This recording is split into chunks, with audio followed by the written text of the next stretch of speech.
Welcome to week 6. There is good news and bad news regarding integrating technology in today's classroom.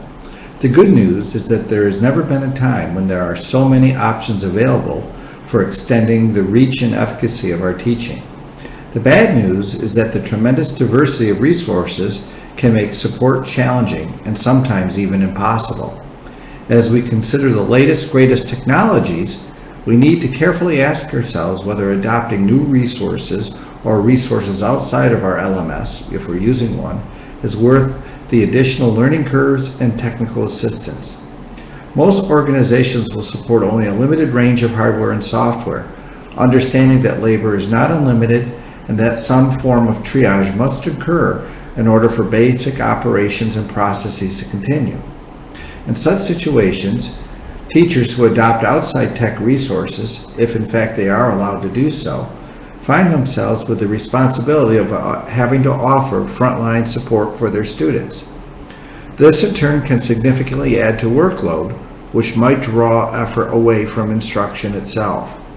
On the other hand, there are instances in which drawing on outside tech resources can offer significant return, enabling instructors opportunities normally not accessible.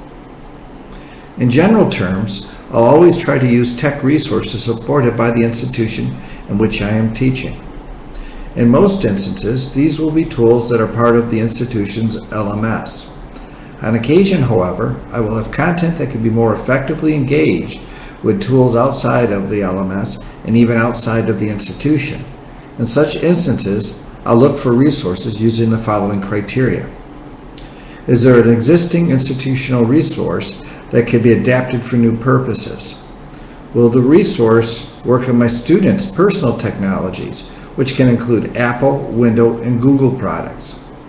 Is there a cost for the use of an alternative resource? If so, are student or limited licenses available? Are there open source alternatives, such as GIMP for Photoshop, for instance? Do students need to use the latest and greatest tech to understand and implement the concepts of a lesson? Can simpler applications be used? And finally, how much time am I willing to allocate to my teaching of technology? And will such allocation detract from my ability to convey all of my course content? These and other issues we'll touch upon this week. Please take care.